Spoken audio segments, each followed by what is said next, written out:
एक बड़ी पुरानी कहावत है, कहते हैं अंधा घोड़ा बहिर सवार, देव परमेश्वर ढूंढनहार। घोड़ा अंधा होगा तो कहाँ का कहाँ पहुँचेगा और सवार बहरा होगा तो किसी से रास्ता कैसे पूछेगा। ऐसा जब सीन होने लगता है तब बड़ी मुश्किल होनी शुरू होती है। अब मैं ये बात क्यों कह रही हूँ, ये जो देख रहे हैं महाद्वीप अफ्रीका, यहाँ पर अमेरिका जहाँ एक बड़ी गलती कर रहा है तो वहीं दूसरी तरफ चाइना के लिए क्या मुश्किल खड़ी कर रहा है भारत। जानेंगे किस तरीके से एक गलत मैप ने अफ्रीका के अंदर हलचल मचाई, तो वहीं अब भारत वो कर रहा है जो किसी ने सोचा नहीं था। भर भर कर नाइजीरिया से भारत क्या आ रहा है। जानेंगे जियोपॉलिटिक्स में क्या कुछ चल रहा है। हमेशा की तरह जानने को मिलेगा बहुत कुछ। आइए जानते हैं इन खबरों को विस्तार से। स्क्रीन पे ना एक ट्वीट देख रहे हैं आप। यहाँ एक यूएस एक्सपर्ट क्या कह रहे हैं, यहाँ कह रहे हैं कि डोनाल्ड ट्रंप अब उस जगह पे आकर खड़े हो गए हैं जहाँ यूनिपोलर वर्ल्ड खत्म हो रहा है। और कभी ऐसा था कि यूनिपोलर वर्ल्ड होने के नाते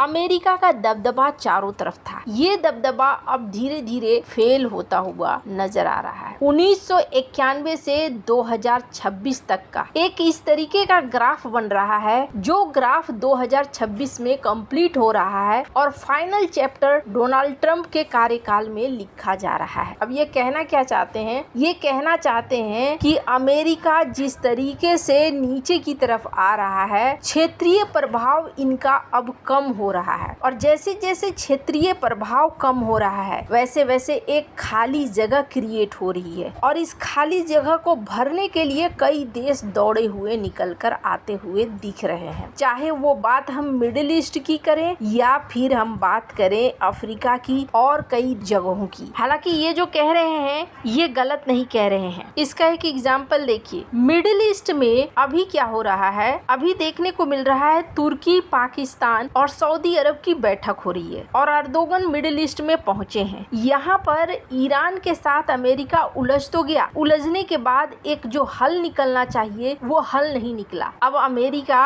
अगर यहाँ से पीछे हटता है तो एक खाली जगह क्रिएट होगी और इस खाली जगह में कौन सा क्षेत्रीय शक्ति नया उभर कर आएगा और वो अपना दबदबा बनाएगा। अब इन एक्सपर्ट की बात करें तो इनका कहना है कि ईरान की लड़ाई तो छेड़नी ही नहीं चाहिए। खैर, एक जगह जहां ये स्थिति है वहीं दूसरी जगह अगर अफ्रीका को कहें तो अफ्रीका को लेकर भी डोनाल्ड ट्रंप किसी से पंगे ले रहे हैं, किसी अफ्रीकी देश के साथ तो किसी के साथ अच्छा बर्ताव कर रहे हैं। अभी एक मैप जो बड़ी हलचल का कारण बना और कई सारे मीडिया हाउस ने ये कहा कि ये बताता है कि इस तरीके के मैप दिखलाने का मतलब है कि अमेरिका कभी भी नहीं समझता है अफ्रीका को। यहाँ पर ये कहा जा रहा है कि कॉन्फ्रेंस में अमेरिका ने एक मैप का इस्तेमाल किया। दरअसल एक HIV एड्स के लिए प्रोग्राम चलाता है अमेरिका और अमेरिका फंड करता है और इसके लिए इस मैप को दिखलाया गया था। हालांकि इस मैप में कई देशों के नाम गलत जगह लिखे हुए थे। अब उनके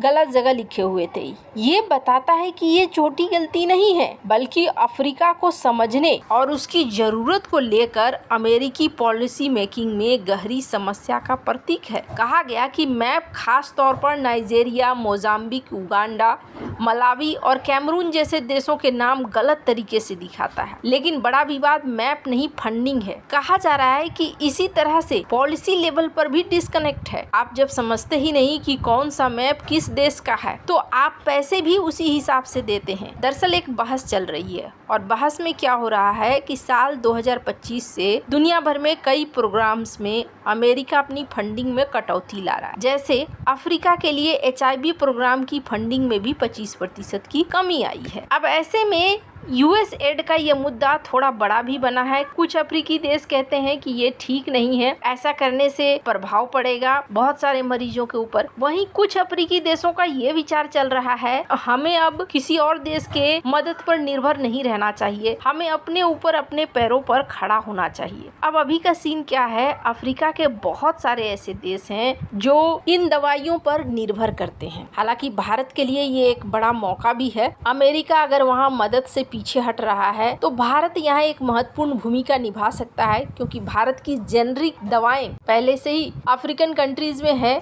और भी बड़ी संख्या में पहुँच सकती है, जो कि एक ऐसी कीमत पर दवाइयाँ उपलब्ध करा सकती हैं जो आम लोगों को मिले। है। तो यहाँ पर एक चीज देखने को मिल रहा है कि अमेरिका और अफ्रीका के बीच में दूरियां बढ़ रही हैं। अमेरिका का फोकस क्या है? अफ्रीका का मिनरल्स, लेकिन ऐसे मिनरल्स नहीं मिलेगा। अफ्रीका एक बार में समझ चुका है कि चाइना उसके मिनरल्स का अच्छा खासा दोहन कर चुका है। वैसे आपको बता दूं, चाइना ने एक नया फॉर्मूला अपनाया और चाइना ने फ्री ट्रेड एग्रीमेंट करना, चाइना ने जीरो टैरिफ पर अपने सामान बेचने शुरू कर दिए। अब अफ्रीका में जब जीरो टैरिफ पर चाइना अपने सामान बेच रहा है तो उसका अच्छा खासा मुनाफा भी देखने को मिल रहा है। पर चाइना को भी चैलेंज करने के लिए अगर कोई उतर रहा है तो वो है भारत। डॉक्टर एस जयशंकर के इस बयान को सुनिए। Africa is our partner. Africa is our priority.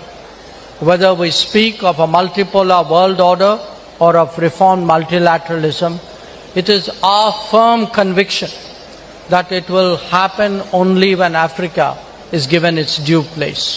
अभी हाल ही में अफ्रीका भारत की एक समिट होनी है। डॉक्टर एस जयशंकर ने अफ्रीका को संबोधित करते हुए कहा कि आप हमारे लिए ऐसा नहीं है कि सिर्फ एक देश है, हमारा एक सांस्कृतिक रिश्ता भी है, गांधी के जमाने से रिश्ता है। और ऐसा नहीं है कि ये सिर्फ एक बयानबाजी है, बल्कि अफ्रीका और भारत के बीच में किस तरीके से चीजें आगे बढ़ रही हैं उसको आप ऐसे देखिए। नाइजीरिया के साथ भारत ने एक बड़ी ताजा खरीद है। नाइजीरिया से 20 लाख बैरल का कच्चा तेल खरीदा है। ये खरीद ऐसे समय में हुई है जब मिडिल ईस्ट और स्ट्रेट ऑफ हॉर्मुज में सप्लाई को लेकर काफी रिस्क है। भारतीय रिफाइनरियां अफ्रीकन और लैटिन अमेरिकन तेल की तरफ बढ़ रही है। नाइजीरिया, अंगोला, ब्राजील, वेनेजुएला, इनसे तेल खरीद बढ़ाए जा रहे हैं। यानी भारत की रणनीति क्या है? रूस से भी खरीदो, मिडिल ईस्ट से भी खरीदो, अफ्रीका से भी खरीदो, लैटिन अमेरिका से भी खरीदो। एक ही रीजन पर हम निर्भर नहीं रहेंगे। नाइजीरिया को भारत जैसा बड़ा और लगातार तेल खरीदने वाला एक मार्केट चाहिए था, इसलिए ऑयल ट्रेड दोनों देशों के रिश्तों में एक रणनीतिक पिलर बन सकता है। और ये सिर्फ तेल तक नहीं है, भारत नाइजीरिया के साथ फार्मा, डिफेंस, मैन्युफैक्चरिंग और भी इन्वेस्टमेंट बढ़ाना चाहता है। और एक सबसे खास बात, ये शुरुआत है जहां भारत नाइजीरिया से भी तेल खरीद रहा है, लेकिन इसका मतलब ये नहीं है कि रूस से भारत ने छोड़ दिया। रूस से अभी भी भारत 35% तेल खरीद रहा है। इराक दूसरे नंबर पे है 19%, सऊदी अरब तीसरे नंबर पर है, यूएई चौथे पे और यूएसए पांचवे पे, छठे पे नाइजीरिया आ रहा है। अफ्रीका में भारत के ये शुरुआती कदम बहुत ही अच्छे हैं और बहुत जरूरी भी हैं, क्योंकि अफ्रीका के पास जो चीज है उसी से चाइना काफी आगे निकला भी है और भारत के लिए भी रास्ता यहीं से निकलता है। आपको क्या लगता है? कमेंट कर अपनी राय जरूर बताएं। जल्द मिलते हैं अगले वीडियो में नई खबर के साथ।